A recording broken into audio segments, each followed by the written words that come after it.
إن الحمد لله نحمده ونستعينه ونستغفره ونعوذ بالله من شرور أنفسنا ومن سيئات أعمالنا من يهده الله فلا مضل له ومن يضلل فلا هادي له وأشهد أن لا إله إلا الله وحده لا شريك له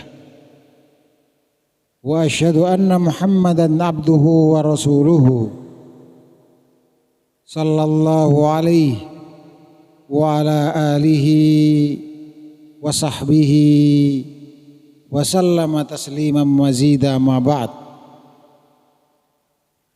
Para jamaah rahimani wa rahimakumullah, kita mohon taufik kepada Allah Subhanahu wa taala agar pada malam hari ini khususnya kita bisa mempelajari firman Allah taala ataupun sunnah Rasulullah sallallahu alaihi wasallam dengan pemahaman yang benar, pemahaman yang diridhoi oleh Allah taala, yang membuahkan amal saleh sehingga meningkat keimanan kita dan diampuni dosa-dosa kita oleh Allah Subhanahu wa taala. Allahumma amin. Hendaklah diri kita,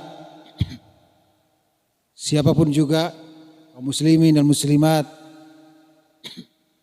yang menghadiri majelis ta'lim yang di dalamnya dipelajari kalamullah dan sunnah Rasulullah sallallahu alaihi wasallam, hendaklah memiliki tujuan, memiliki niat bahwa saya datang ke majelis ini dalam rangka untuk memperbaiki diri, meningkatkan keimanan, dalam rangka untuk agar terlebur dosa-dosa kita, sehingga benar-benar hati kita siap untuk dinasihati. Saya maupun antum semuanya, bapak-bapak rahimani wa rahimakumullah, para jamaah, benar-benar masing-masing kita menghadiri majelis ta'lim memeriksa dosa apakah yang belum saya taubati, kesalahan apakah yang belum saya perbaiki, dan ibadah apa yang belum saya laksanakan, dan yang semisal itu, sehingga benar-benar keluar dari majelis ta'lim keimanan meningkat. Keluar dari majelis ta'lim kita berharap kepada Allah Rabbus samawati wal ardh, diampuni dosa-dosa kita, diberikan keistiqomahan sehingga kita bisa meniti as-sirat al-mustaqim dengan istiqamah sampai akhir hayat kita. Itulah selayaknya motivasi, niat dan tujuan kita untuk menghadiri majelis ta'lim. Jangan sampai semata-mata adalah karena ingin tahu wawasan ini dan itu, ingin tahu pelajaran ini dan itu, tanpa punya niat untuk diamalkan, tanpa punya niat untuk ini jadi sebab saya bisa melakukan amalan-amalan pelebur dosa. Oleh karena itu, dalam kesempatan kali ini insyaallah taala kita akan melanjutkan pelajaran tentang peleburan dosa di dunia maupun di akhirat. Para jamaah rahimani wa rahimakumullah, sekedar mengingatkan pelajaran yang sebelumnya bahwa peleburan dosa ini adalah materi yang sangat penting sekali. Mengapa demikian? Setidaknya dua dalil yang memotivasi kita untuk mempelajari pelajaran peleburan dosa ini. Yang pertama adalah dalil bahwa setiap kita ini salah, memiliki kesalahan. Rasulullah sallallahu alaihi wasallam bersabda, kullu bani Adam khatta'un wa khairul khatta'in at-tawwabun. Setiap manusia itu banyak melakukan kesalahan, dan sebaik-baik orang yang banyak melakukan kesalahan adalah yang banyak bertaubat kepada Allah Subhanahu wa taala. Kita merasa diri kita masing-masing memiliki kesalahan.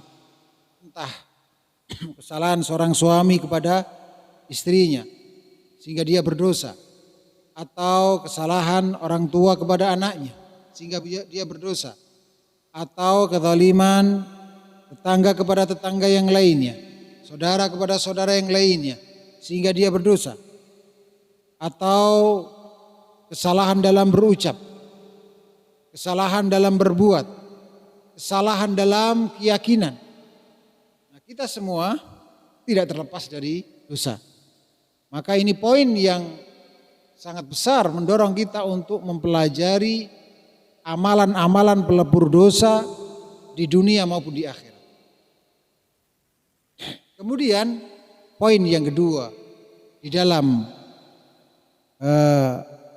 memahami tentang urgensi, tingkat pentingnya kita mempelajari materi ini, yaitu surga adalah tempat orang-orang yang baik, tempat orang-orang yang telah bersih dari dosa-dosa, tempat orang-orang yang bersih dari dosa.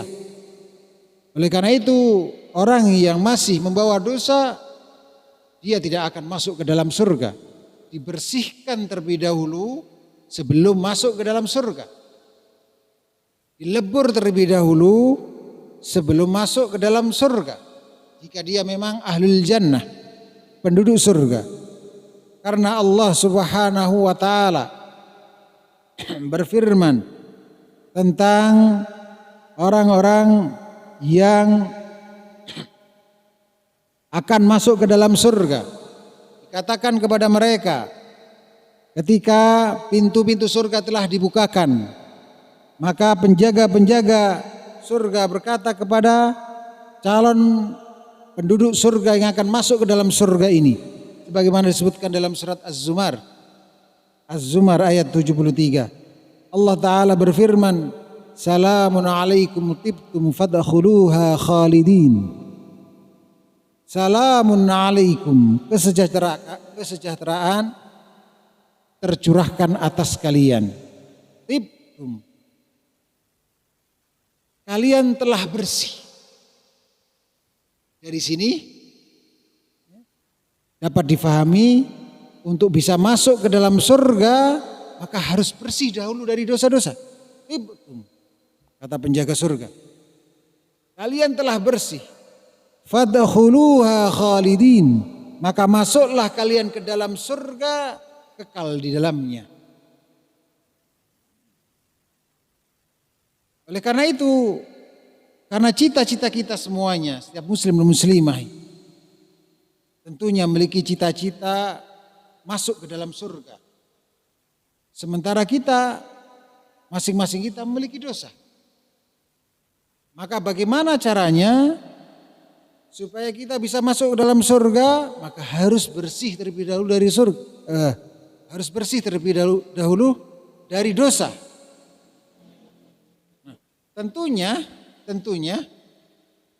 senikmat-nikmat anugerah adalah ketika seorang sudah bersih dosa-dosanya ketika meninggalkan dunia. sehingga dia meninggal tanpa membawa dosa. Itu senikmat-nikmat anugerah. Orang kalau meninggal, seorang muslim dan muslimah, kalau meninggal telah bersih dari dosa, maka ganjarannya adalah kelas paling tertinggi, yaitu masuk surga tanpa dihitung-hitung amalannya, alias tanpa hisab dan tanpa diazab sedikit pun. Langsung masuk ke dalam surga. Oleh karena itu, kita penting mempelajari tentang peleburan dosa di dunia. Dengan apa saja, dengan amalan apa saja kita bisa terlebur dosa-dosa kita. Seandainya ternyata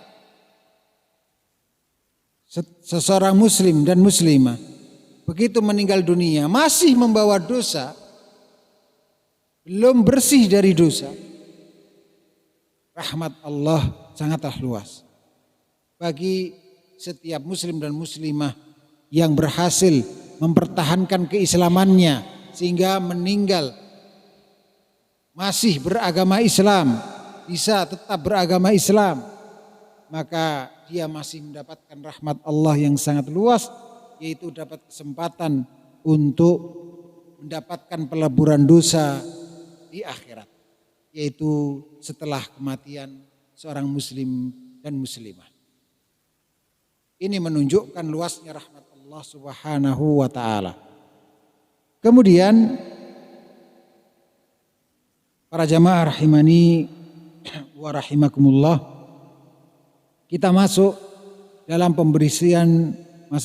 materi pembersihan dosa di dunia yang sudah kita pelajari pada pertemuan yang terdahulu. Sekedar untuk menyambung, kita ingat terlebih dahulu, yang pertama adalah ada 4 bentuk ya pembersihan dosa, peleburan dosa di dunia. Yang pertama dengan taubat, yang kedua dengan istighfar, yang ketiga dengan amal saleh pelebur dosa, dan yang keempat adalah dengan musibah sebagai pelebur dosa. Adapun yang pertama yaitu taubat, maka ini peleburan jenis amalan pelebur dosa yang paling menyeluruh cakupannya.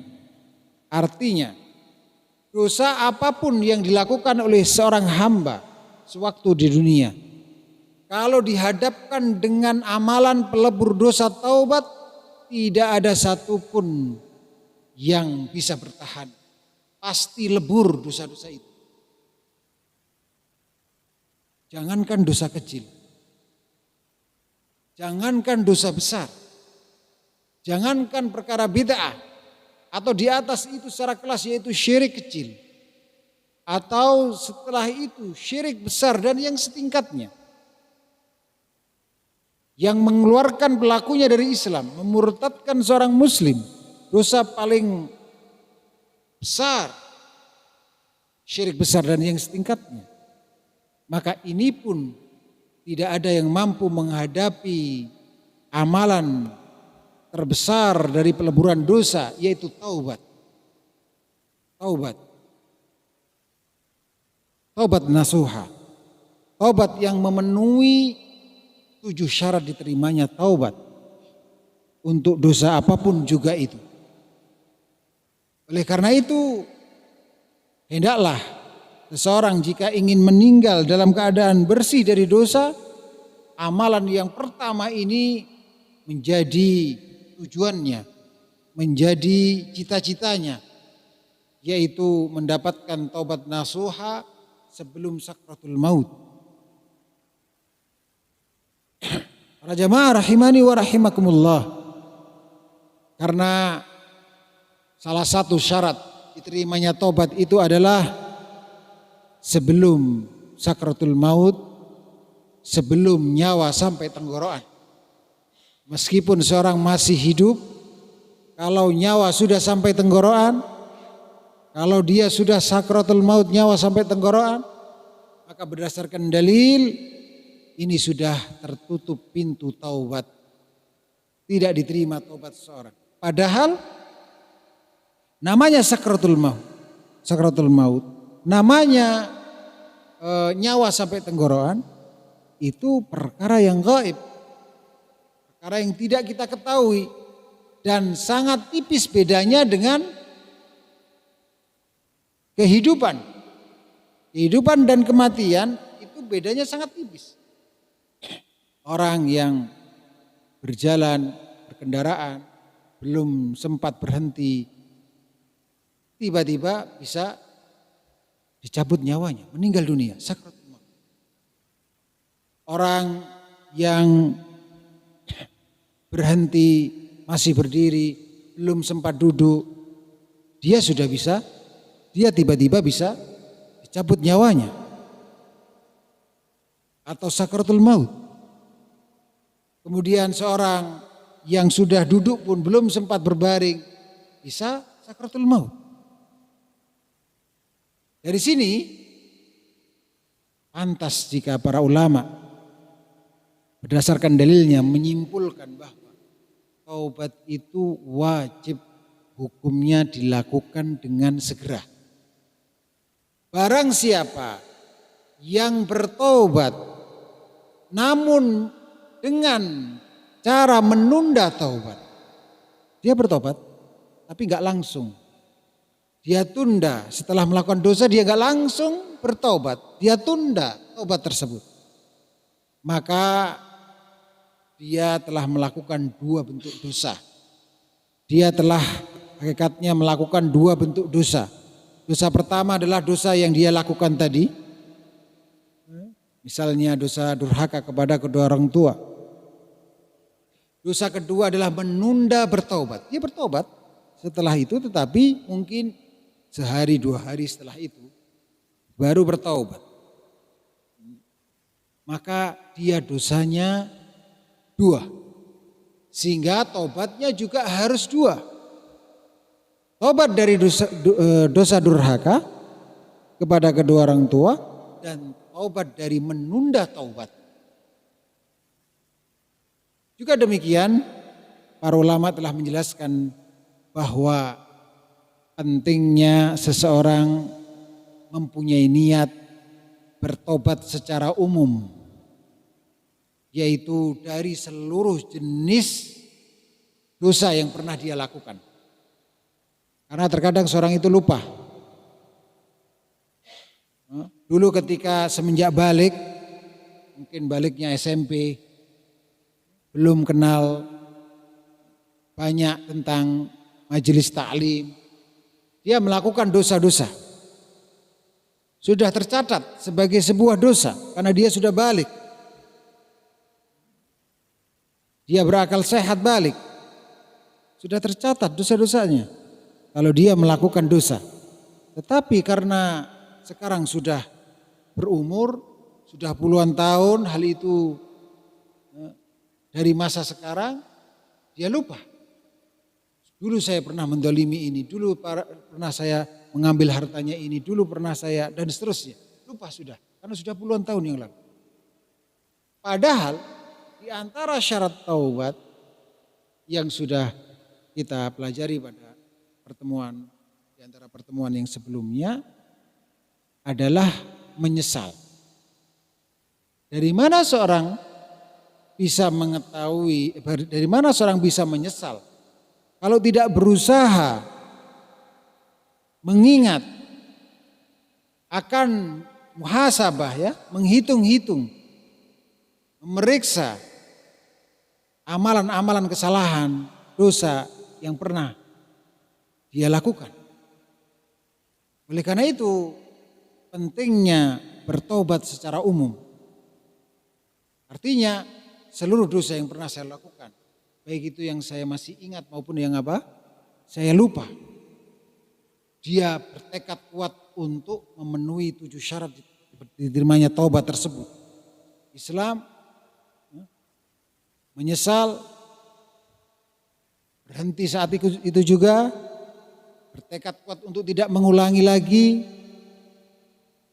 sebelum matahari terbit dari barat dan sebelum sakratul maut nyawa sampai tenggorokan. 7 syarat diterimanya taubat seseorang. Maka ketika seseorang sudah bertekad kuat menyesali seluruh dosa-dosa yang pernah dia lakukan, baik yang dia ingat maupun tidak, dengan catatan bukti kejujuran taubatnya, kalau suatu saat dia sempat ingat, dulu saya pernah, karena mungkin nakal waktu SMP-nya, semenjak balik suka ngambil gorengannya kantin tanpa bayar misalnya. Maklum belum banyak kenal pengajian misalnya. Kemudian suatu saat dia teringat, oh iya, dia sudah tobat umum ini. Sudah tobat umum artinya tobat atas seluruh dosa-dosanya. Baik yang diingat maupun tidak. Suatu saat dia ingat, nah bukti kejujuran tobatnya dia segera cari itu bu kantin yang mungkin sekarang masih ada di sekolahnya tadi. Dia kembalikan haknya, dia minta maaf dan seterusnya. Atau ketika jalan kemudian lihat buahnya tetangga sikat. Nah ini mengambil hak orang lain. Ini satu hal yang dosa. Atau yang lainnya. Mungkin bagi yang bagi yang dulunya tidak mengetahui bahwa jilbab bagi muslimah itu wajib hukumnya, bagi orang yang sudah berakal, orang yang balik dan berakal sehat dari setiap muslim, dari setiap muslimah, dia tidak mengetahui hukumnya, lalu dia baru mengetahui setelah mungkin lepas SMA, dia kuliah, kenal pengajian, maka dia wajib dia tobati hal itu dengan diantaranya memenuhi syarat dia sesal.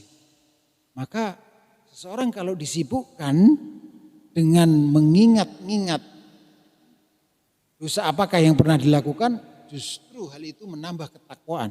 Lain halnya kalau seseorang suka melupakan dosa-dosanya sendiri, yang suka dibicarakan dan diingat-ingat adalah kesalahan orang lain, dosa-dosa orang lain. Para jamaah rahimani wa rahimakumullah, maka dari itu janganlah seseorang ketika melihat tetangganya, temannya, adiknya, saudaranya, kakaknya, bapaknya, ibunya yang secara zahir lebih banyak melakukan dosa daripada dirinya, sementara merasa dirinya lebih banyak melakukan ketaatan daripada mereka, janganlah seseorang itu memastikan pasti orang-orang di sekelilingnya yang dia anggap banyak melakukan, yang dia lihat banyak melakukan dosa tadi, lebih banyak daripada dirinya, jangan diyakini pasti orang ini nanti masuk neraka. Karena bisa jadi Allah anugerahkan taubat di akhir-akhir hayatnya. Karena Rasulullah Sallallahu Alaihi Wasallam bersabda, innamal a'malu bil khawatim. Sesungguhnya amalan-amalan itu tergantung pada akhirnya. Bisa jadi sehari sebelum meninggal Allah berikan taufik pada orang tersebut sehingga dia sadar. Atau bahkan bisa jadi orang ini dipilih oleh Allah untuk diampuni di akhirat. Karena itu ada batin kita melihat orang yang lebih banyak melakukan kemaksiatan daripada kita, lebih sedikit melakukan ketaatan daripada kita, maka bisa jadi orang tersebut zahirnya memang lebih banyak melakukan dosa daripada saya, tapi bisa jadi seluruh dosa-dosanya diampuni oleh Allah di akhirat. Nanti ada peleburan dosa di akhirat. Bisa jadi Allah berkehendak mengampuni seluruh dosa-dosa orang tersebut. Dan bisa jadi amalan ketaatan yang dia lakukan yang jauh lebih sedikit daripada saya, zahirnya yang nampak.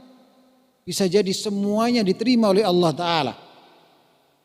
Lain halnya dengan saya, yang secara zahir lebih banyak melakukan ketaatan, bisa jadi tidak ada satupun yang diterima oleh Allah. Dan yang zahirnya saya lebih sedikit melakukan kemaksiatan daripada dia, bisa jadi tidak ada satupun yang diampuni oleh Allah. Dari sini maka seseorang tidak akan bersikap seolah-olah menutup pintu rahmat Allah yang demikian luasnya. Sehingga dia tetap semangat untuk mengajak saudara-saudaranya, teman-teman yang dilihat masih belum mendapatkan hidayah untuk bertobat dari banyak dosa.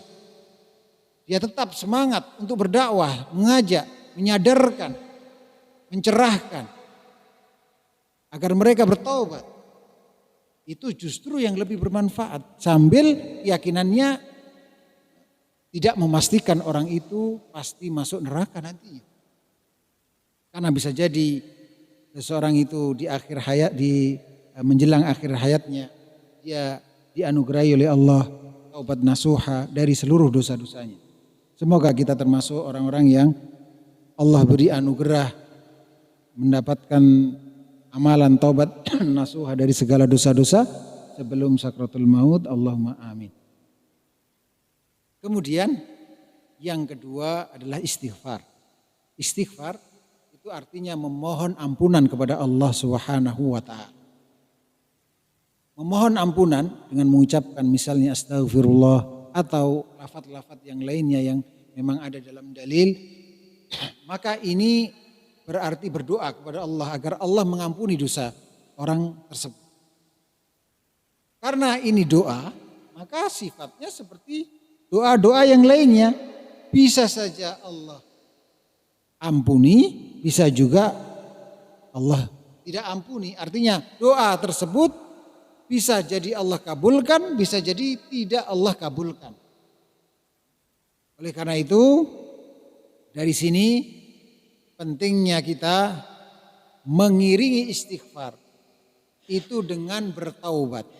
Kalau istighfar itu diiringi dengan taubat, pasti itu dikabulkan dengan diampuni dosa orang yang mengiringi istighfar itu dengan taubat. Kemudian jadi taubat sendiri, murni taubat itu sudah apa? Sudah menyebabkan dilebur dosa, pasti. Kalau terpenuhi 7 syaratnya tersebut.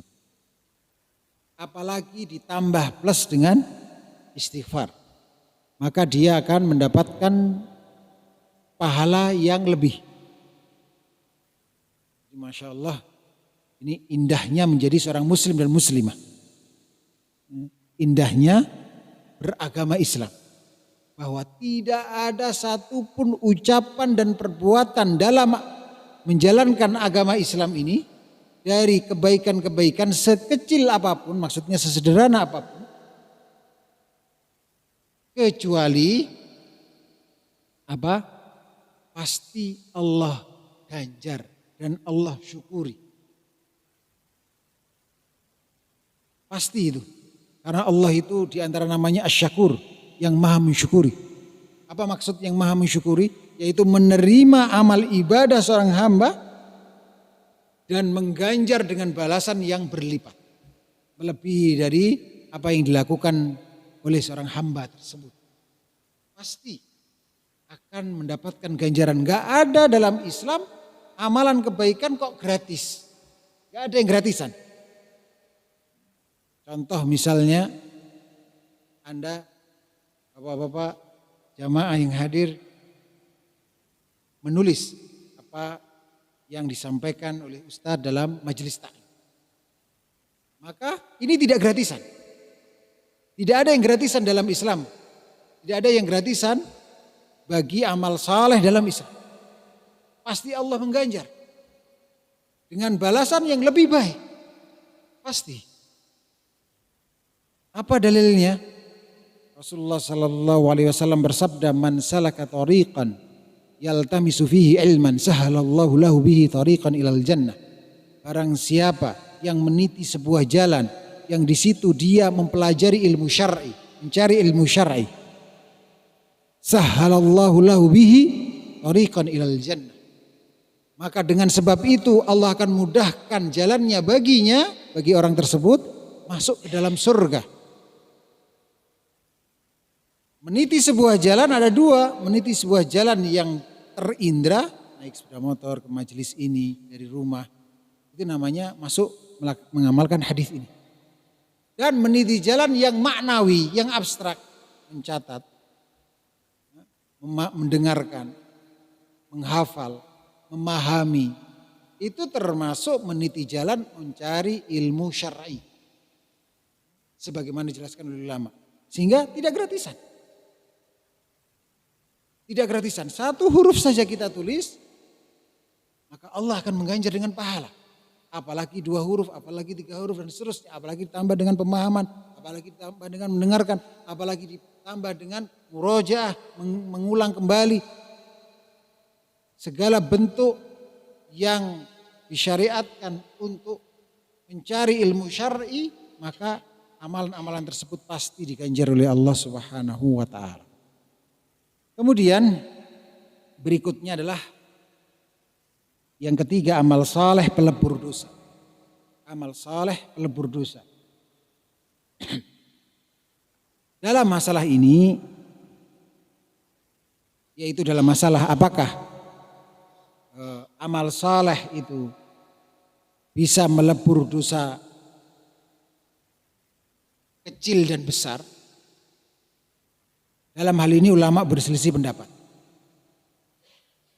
Pendapat ulama yang terkuat, wallahu taala a'lam bishawab, adalah pada asalnya amal saleh itu melebur dosa kecil saja. Namun untuk sebagian amal saleh yang dilakukan oleh seseorang muslim dan muslimah dengan berkualitas yang besar, maka ini bisa melebur dosa besar tertentu. Hanya saja berat melakukan amal soleh yang berkualitas. Apa patokan sebuah amal soleh dikatakan berkualitas? Jawabannya adalah ketika berkualitas 2 syarat diterimanya amal soleh. Amal apapun dari amal soleh yang kita lakukan, sholat, puasa, zakat, birrul walidain dan seterusnya, itu syarat diterimanya 2. Yang pertama ikhlas, yang kedua adalah mengikuti sunnah Rasulullah Sallallahu Alaihi Wasallam yang dikenal dengan al-mutaba'ah.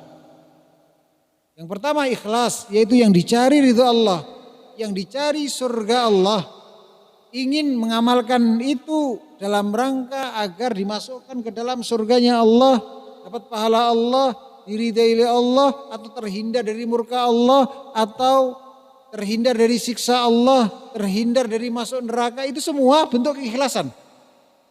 Jadi ikhlas itu mencakup itu semua. Misal ya, seseorang benar-benar tidak berani melukai hati orang tuanya. Kenapa? Khawatir Allah nanti akan menyiksa saya. Karena dalam hadis di antara dosa yang disegerakan hukumannya di dunia adalah durhaka kepada kedua orang tua. Kalau motivasinya seperti ini berarti dia ikhlas. Karena yang dicari ridho Allah, dia nggak ingin Allah murka kepada dirinya, dia nggak ingin disiksa oleh Allah. Berarti dia ikhlas. Begitu adzan terdengar, dia bersegera menunaikan sholat 5 waktu yang pada saatnya tersebut. Kenapa? Dia tahu kalau meninggalkan nanti diancam siksa. Maka itulah ikhlas. Itulah ikhlas. Tetapi kalau yang dicari adalah ridho manusia, yang dicari adalah dunia, itulah tidak ikhlas. Kemudian yang kedua, syarat kedua adalah al-mutaba'ah, yaitu tata cara beribadahnya, sholatnya, puasanya, amal solehnya mengikuti tata cara Rasulullah Sallallahu Alaihi Wasallam, mengikuti ajaran beliau Sallallahu Alaihi Wasallam. Dari sini barometer dikatakan kualitas amalan soleh seseorang itu besar, yaitu ketika tingkat keikhlasannya besar, tinggi. Ketika kepersisan meniru ibadahnya Rasulullah Sallallahu Alaihi Wasallam tinggi. Itu kalau kita ingin mengambil amal soleh sebagai pelebur dosa. Perhatikan keikhlasan. Perhatikan keikhlasan. Benar-benar gak pengen ada yang tahu amal solehnya kecuali Allah saja. Selama masih bisa disembunyikan. Dan selama tidak ada kemaslahatan untuk dinampakkan agar dicontoh oleh orang-orang misalnya. Selama tidak ada kemaslahatan untuk ditampakkan, selama bisa disembunyikan, maka tanda keikhlasan itu adalah apa? Tanda keikhlasan yang tinggi adalah berusaha menyembunyikan rapat-rapat, hanya Allah yang tahu. Kemudian juga demikian al-mutaba'ah pun tingkatannya bertingkat-tingkat. Sebagian muslim dengan muslim mencontoh bagaimana ibadahnya Rasulullah sallallahu alaihi wasallam. Misalnya yaitu ibadah salat 5 waktu dari takbiratul ihram sampai salam. Kaum muslimin sebagiannya dengan sebagian yang lain berbeda-beda tingkat kepersisan mencontoh Rasulullah sallallahu alaihi wasallam. Di antaranya tergantung pada faktor pengetahuannya terhadap tata cara ibadahnya, ibadah salatnya Rasulullah sallallahu alaihi wasallam. Dan salah satu ibadah yang paling rinci petunjuk Rasulullah sallallahu alaihi wasallam tentangnya adalah ibadah salat. Sehingga kita, mari kalau kita ingin amal soleh kita sebagai amal soleh, salat kita sebagai pelebur dosa, kita perhatikan kualitas persisnya dengan salatnya Rasulullah sallallahu alaihi wasallam, karena beliau sallallahu alaihi wasallam bersabda, "Shallu kama ra'aitumuni usolli." Salatlah kalian sebagaimana kalian melihat aku salat. Jadi ketika takbiratul ihram misalnya, tangan, bagaimana Rasulullah sallallahu alaihi wasallam mengangkat tangan ketika takbiratul ihram? Apakah bersamaan dengan Allahu Akbar? Apakah sebelum Allahu Akbar? Apakah sesudah Allahu Akbar? Rinci. Ketika ada satu gerakan pun di dalam salat yang kita tidak tahu contohnya dari Rasulullah sallallahu alaihi wasallam, maka segera pelajari itu. Sujud, ruku misalnya. Apakah kepalanya kemudian didangakkan atau diluruskan dengan punggung? Ketika tasyahud misalnya, apakah mata memandang kepada jari telunjuk atau memandang ke lantai misalnya? Dan seterusnya. Belum lagi ucapan-ucapan salat. Menghayati ucapan-ucapan salat. Berapa banyak dari kaum muslimin yang artinya saja tidak semua lafaz salat dari takbiratul ihram sampai salam tahu artinya. Banyak yang tidak tahu artinya semua dari ucapan-ucapan tadi.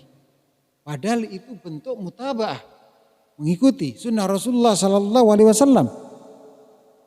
Secara logika sehat saja, ucapan zikir kalau gak tahu maknanya ya kurang penghayatan karena gak paham apa yang diucapkan.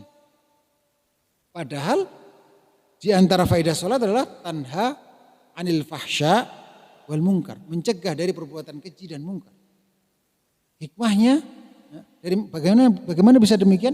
Karena di dalam lafaz-lafaz sholat banyak sekali hal-hal yang mendorong meningkatnya keimanan kita. Sehingga kita tercegah dari melakukan perbuatan keji dan mungkar. Dari mana itu bisa kita ketahui? Minimal tahu artinya. Dari takbiratul ihram sampai salam. Syukur-syukur bisa lebih dari itu tahu penjelasannya. Misalnya wajburni. Salah satu lafaz antara zikir antara dua sujud. Apa arti wajburni? Bukan hanya tahu artinya saja, apa penjelasan dari wajburni. Sehingga faedah apa yang bisa didapatkan ketika seseorang mengucapkan wajburni ini. Bagi yang memiliki kesempatan luangan waktu bisa mengunjungi website kami kajiantauhid.com.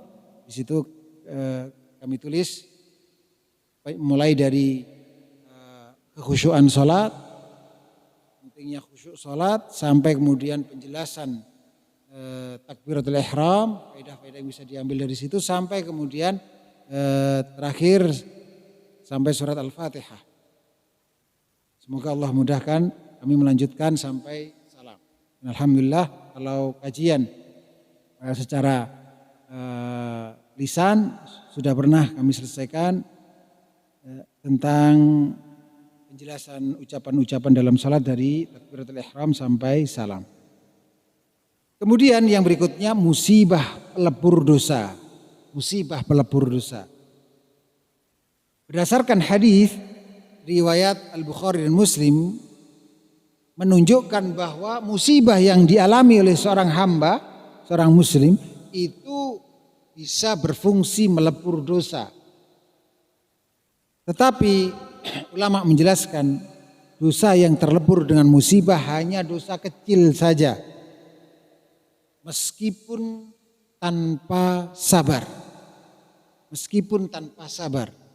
Adapun jika seseorang menghadapi musibah diiringi dengan sabar, maka ada dua manfaat. Yang pertama terlebur dosanya, yaitu dosa kecilnya. Dan yang kedua adalah mendapatkan pahala sabar.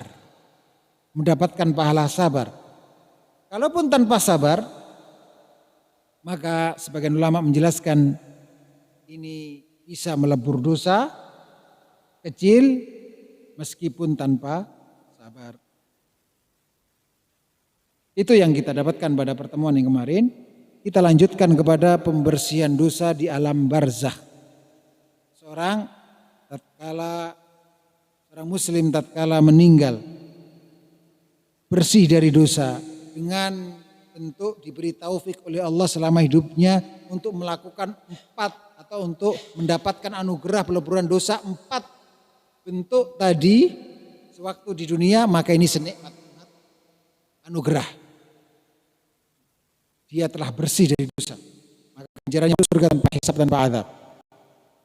Semoga Allah Ta'ala masukkan kita ke dalam golongan orang-orang tersebut. Allahumma amin.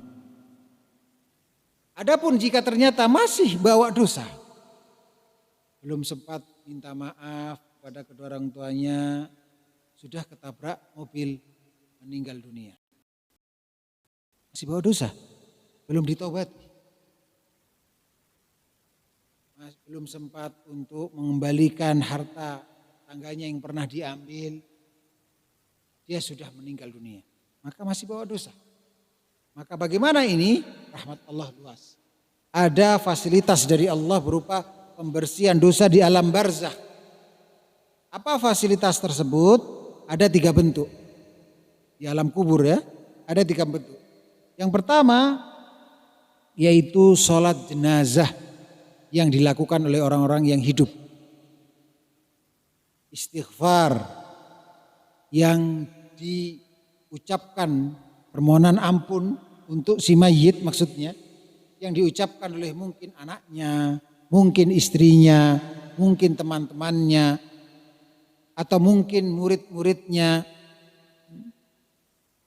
Nah ini, dan juga demikian doa anak saleh. Ini poin pertama. Hal ini berdasarkan beberapa dalil, diantaranya adalah hadis riwayat Imam Muslim. Dari sini kita ingatkan dengan sebuah kaidah, yaitu al-jaru qoblad dar, yaitu perhatikan tetangga dulu, lingkungan, baru setelah itu perhatikan fisik dari rumah. Maksudnya bagaimana? Seseorang jika ingin membangun rumah, jika ingin membangun tempat tinggal, maka yang dipikirkan jangan terlebih dahulu bagusnya rumah tersebut yang akan dibangun. Berapa dana yang dia siapkan untuk membangun rumah tersebut. Tetapi yang dipikirkan adalah aljar, tetangga dulu. Lingkungan dulu. Saya mau hidup, saya mau membangun rumah di lingkungan yang seperti apa. Karena apa? Ini kalau nggak lolos bersih dari dosa, lalu dia meninggal dunia, masih bawa dosa, masih ada kesempatan peleburan dosa. Berupa banyaknya kaum muslimin yang mendoakannya pada sholat jenazah. Tentu beda. Sama-sama banyaknya saja. Beda antara komunitas kaum muslimin dan muslimah yang paham tentang fikih sholat jenazah. Sehingga dia melakukan sholat jenazah dengan khusyuk. Paham lafaz-lafaznya. Sunnah-sunnahnya waktu melakukan sholat jenazah. Diucapkan doa-doanya semaksimal mungkin. Tentu beda. Walaupun sama-sama yang sholat 100 orang. Oleh karena itu senikmat-nikmat tempat tinggal, lingkungan adalah orang-orang yang kenal sunnah Rasulullah Sallallahu Alaihi Wasallam. Apalagi bandingannya dengan sedikit dan banyak yang mensolatkan. Atau awam jamaah yang mensolatkannya dengan yang orang-orang yang berilmu syar'i. Yang faham tentang doa-doa yang diucapkan dalam salat jenazah dan seterusnya. Maka ini kenikmatan yang besar. Kemudian yang kedua, bentuk peleburan dosa di alam barzakh adalah kengerian di alam kubur. Kengerian yang didapatkan oleh mayit di alam kubur. Maka ini termasuk hal yang melebur dosa. Kemudian yang berikutnya adalah yang ketiga, beberapa amal orang yang hidup untuk mayit berdasarkan dalil. Jadi amalan orang yang hidup, seorang muslim dan muslimah yang masih hidup, itu ada yang bermanfaat bagi mayit muslim dan muslim. Berdasarkan dalil. Kita tidak berbicara menentukan amalan ini orang yang dilakukan oleh orang yang hidup ini bermanfaat bagi mayit tanpa dalil. Harus dengan dalil. Di antara amalan orang yang hidup yang bermanfaat bagi mayit adalah doa, istighfar, kemudian hadiah pahala sedekah. Jadi kalau anaknya ditakdirkan rezekinya lapang, orang tuanya muslim dan muslimah sudah meninggal dunia, jangan bakhil-bakhil untuk sedekah atas nama orang tua. Karena orang tua Anda sudah tidak bisa lagi beramal saleh. Sedangkan kita keluar dari rahim ibu kita, diasuh sampai kemudian sebagian kita Allah jadikan kaya, lapang rezekinya. Sementara bapak ibunya muslim dan muslimah telah meninggal dunia. Maka usahakan harta sang anak ini bermanfaat bagi mayit dengan cara disodakohkan atas nama mayit tersebut. Kemudian juga dihajikan, puasa jika memiliki utang puasa Ramadan, puasakan. Itu bermanfaat bagi siapa? Bagi mayit. Banyak dalil tentang hal ini di antaranya dalil riwayat Imam Al-Bukhari dan Muslim. Semoga pada suatu saat kita bisa ketemu kembali pembahasan khusus tentang lebih rinci amalan-amalan yang bermanfaat bagi mayit. Kemudian yang berikutnya, ketika di alam dunia nggak berhasil bersih, maka masuk alam barzah dengan 3 bentuk tadi. Itu pun masih tersisa dosanya. Maka ya lanjut pada prosesi pembersihan dosa di padang mahsyar. Lanjut pada prosesi pembersihan dosa di padang mahsyar. Ini menunjukkan luasnya rahmat Allah. Dan pembersihan dosa di padang mahsyar itu ada 4 bentuk. Ada 4 bentuk. Yang pertama adalah kengerian hari kiamat. Kengerian hari kiamat. Berdasarkan surat Al-Hajj ayat 2. Yang kedua adalah penderitaan di padang mahsyar. Jadi bahkan ulama menjelaskan setiap penderitaan yang dialami di prosesi di akhirat itu mengurangi dosa. Itu bentuk keadilan Allah. Sebagian orang ada yang ditenggelamkan dengan keringatnya sendiri ketika matahari didekatkan di kepala kepala manusia, dekat dengan kepala manusia, keringat kemudian menenggelamkan sesuai dengan dosanya sewaktu di dunia. Maka setiap penderitaan seperti ini akibat sudahnya terkurangi dosanya. Kemahadilan Allah. Allah tidak akan mendolimi sedikit pun hamba-hambanya. Karena ketika itu adalah hari pembalasan. Sehingga ketika sudah dibalas ya berkurang dosanya. Kemudian yang berikutnya adalah syafaat. Dalilnya banyak, diantaranya hadis riwayat Imam Al-Bukhari dan Muslim. Dan diantara bentuk syafaat, ini pun juga pembahasan yang menarik. Bahwa di antara bentuk syafaat adalah syafaatnya seorang muslim untuk muslim yang lain, ini di akhirat ya. Supaya seseorang mendapatkan keselamatan di akhirat dengan bentuk yang ada rinciannya dalam babnya ini. Syafaat itu maksudnya bagaimana? Syafaat itu maksudnya adalah seorang muslim yang Allah kehendaki untuk dimuliakan itu memintakan kepada Allah agar muslim yang lainnya yang sedang kurang beruntung, terancam,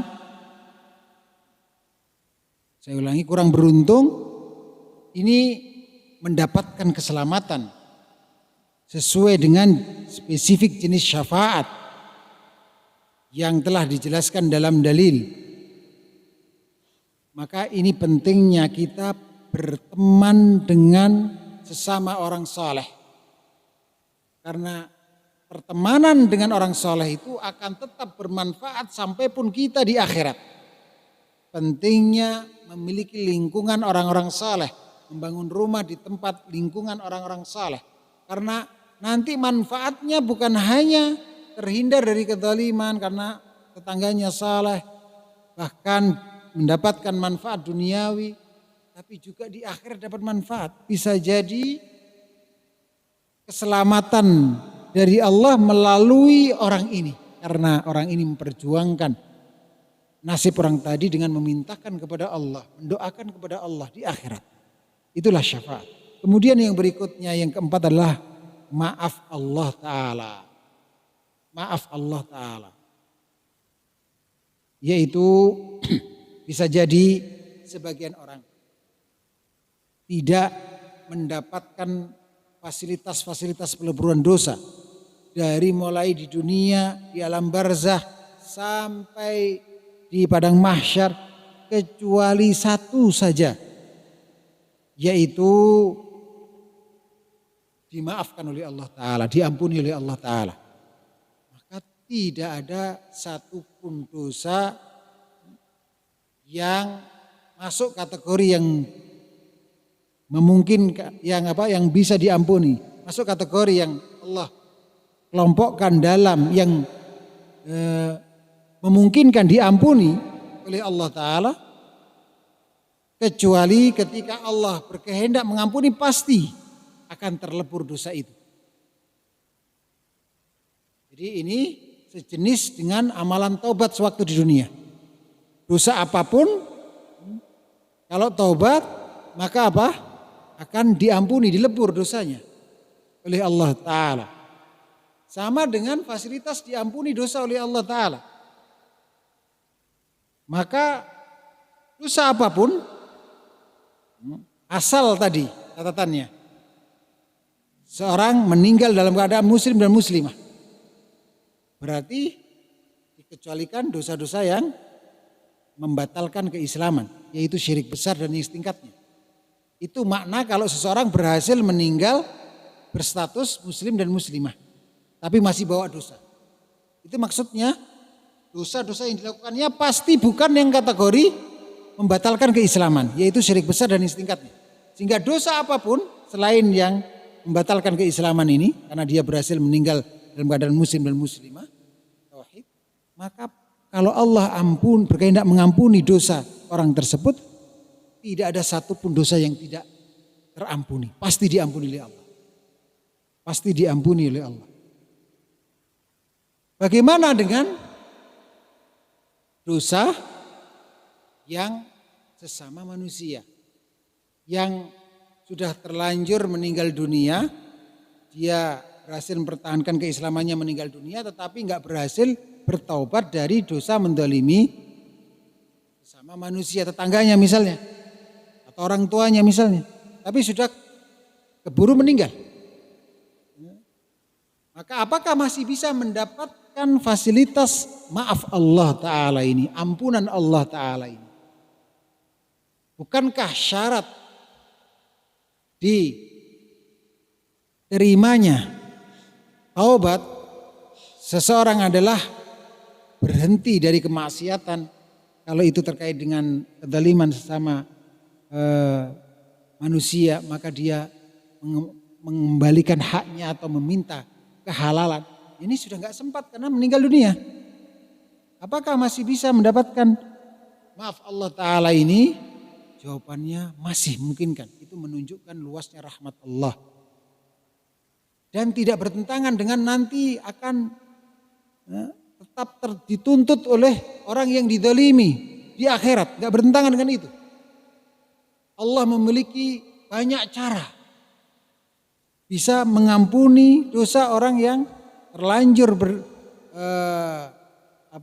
zalim kepada sesama, kemudian dia keburu meninggal dunia. Ini faedahnya, jangan sampai seorang memastikan kalau dia pernah menzalimi tangganya ini pasti nanti di neraka dan seterusnya. Bisa jadi dia benar-benar ingin bertobat, tapi keburu teman-temannya itu sudah pada meninggal dunia. Nah, apakah ini tidak bertentangan dengan dalil yang mempersyaratkan harus mengembalikan hak orang yang zalimi atau meminta kehalalan dan seterusnya? Tidak bertentangan. Insya Allah tema yang setelah ini adalah macam-macam dosa dan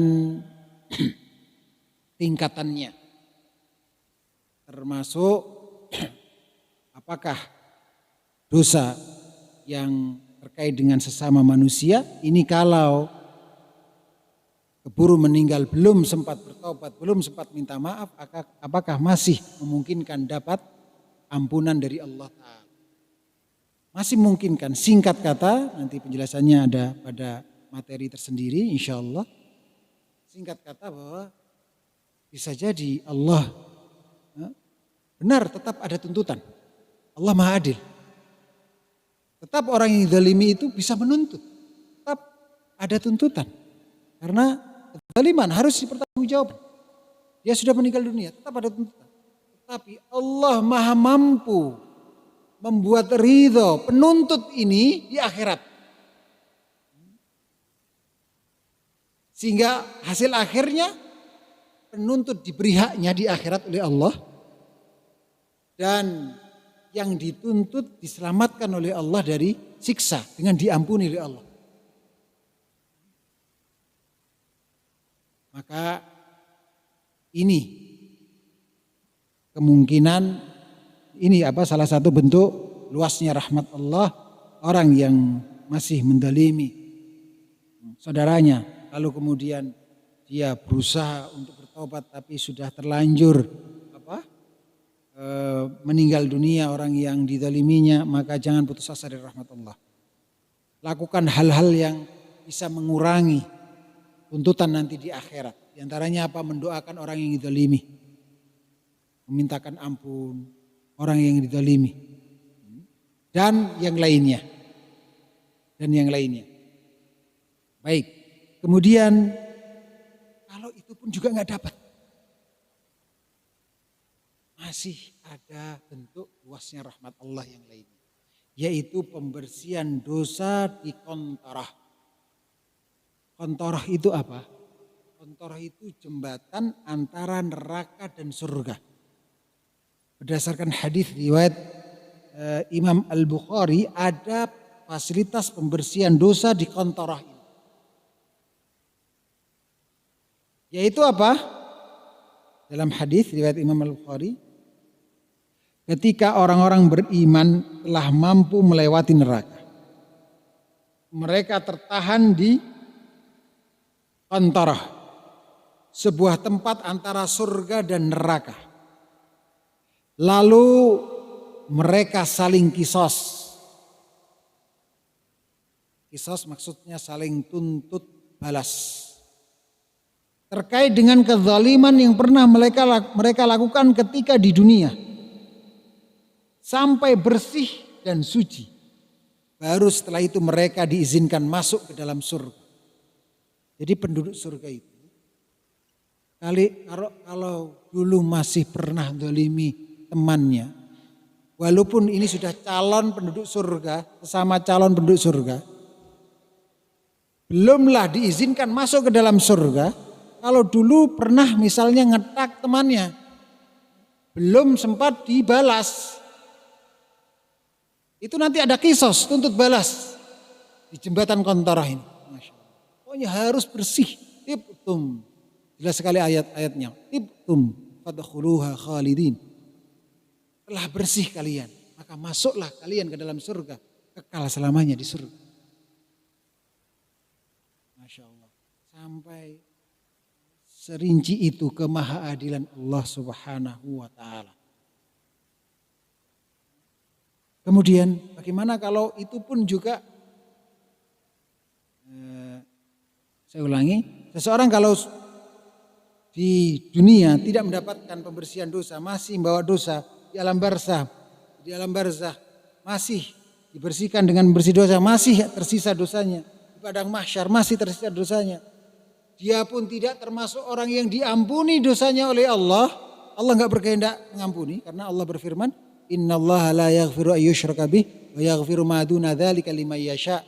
Sesungguhnya Allah tidak mengampuni dosa kesyirikan dan mengampuni dosa di bawah tingkatan kesyirikan bagi orang yang Allah kehendaki. Ini ada syaratnya, yaitu yang diampuni oleh Allah Ta'ala adalah orang yang Allah kehendaki.